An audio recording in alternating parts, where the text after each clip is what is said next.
team here making a great job of organising this regatta as we look at the second repechage for the women's double scull.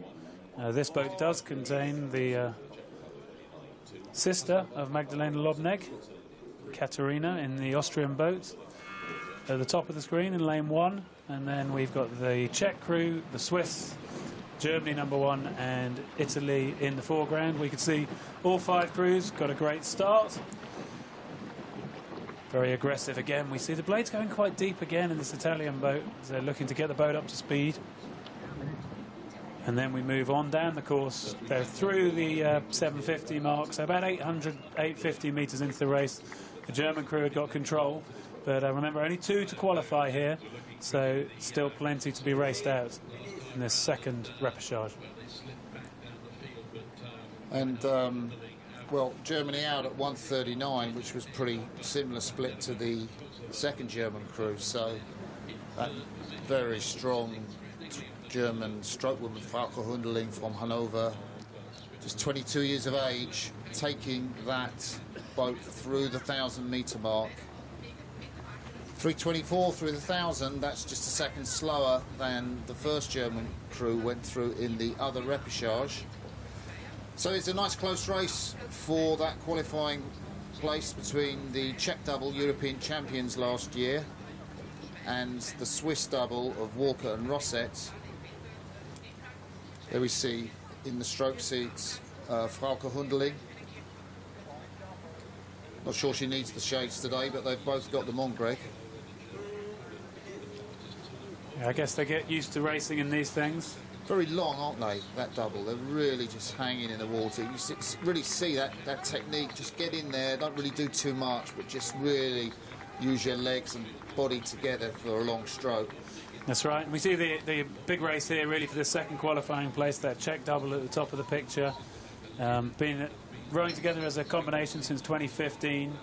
As you say, they were 10th in Rio, 7th in Sarasota, and racing against this Swiss double, and big competition on for who can get the second qualifying place, as we see pretty much stroke for stroke. Boat speeds really very similar. The Czechs just trying to move on now. I'm not sure, you know, I think the impact of Robin Dow going to Switzerland, of course, coaching Janine Gamel and with his coaching team of Bill Lucas and Edward Blanc there, I mean, it really has had a fantastic impact on the Swiss team psychologically. It's a tough ask for this Swiss double to get through the experience of the Czechs. They were European champions, even though they never really delivered on that promise subsequently in the season.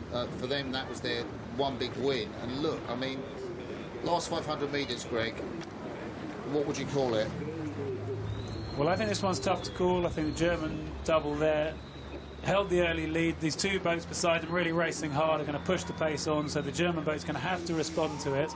The experience of the Czechs against, I think, this rhythm really of the Swiss double, and I think the Swiss are looking strong. I think the Swiss, well, if you look at the time trial which happened yesterday, so they were in different heats, but the Swiss did a last quarter of 1:45 and the Czechs faded in 1:48. So if you're just looking at time trial form, it's going to be the Swiss to come through the Czechs, but at the moment the Czechs are in the lead. So on the left of your picture, the German leading crew, then you've got the Swiss, the meat in the sandwich in the middle, and then on the right of your screen, number 2, you've got the Czech European champions from last year, and boy oh boy, is this a fantastic finish. It's taking them right back to the Germans, Greg. Well, it is taking them back to the Germans. The Germans wouldn't want to get into the race like this, but they have to, because they know there's this sprint finish going on beside them. They're now thinking, how do we respond? They've lifted their stroke rate up. And they had that nice long stroke, and now they're having to change that stroke pattern, aren't they? And I think the boat's going a tad slower as a result.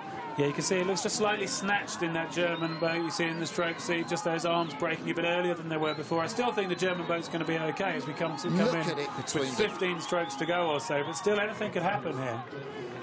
The Swiss are coming, Greg, the Swiss are coming, and out in front it's Germany. Just 2 through for the places in tomorrow's final. The 3rd crew will go through to the B final, and it does look like the Swiss have done enough. Germany will cross the line first. Switzerland break Czechs' hearts. They had the finish. It was pretty exciting all the way through. Italy coming in 4th. It will be Czech Republic and the Italians to go to the B final. The Austrian double with Katarina Lobnig that you spoke of, Greg, and Brigitte Puringer. They will go into the B final, but well, you could see Frauke Hundeling there, that little handshake. I mean, the hammer went down. They just about kept it together.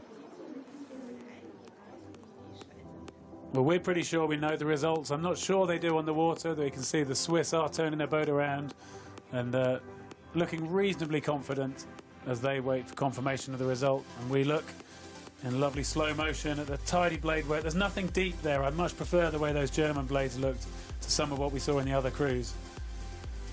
As we saw these three having to sprint it in all the way to the line, the Germans were able to just hold it together, and they know they're going to be in for a good race tomorrow with the other German double. It's handy having that little piece of white tape, because you can see they are going quite flat, aren't they? Yeah, absolutely. So confirmation there that it was the German double and the Swiss who will make it through to the final, and the Czech Republic double just pushed out there.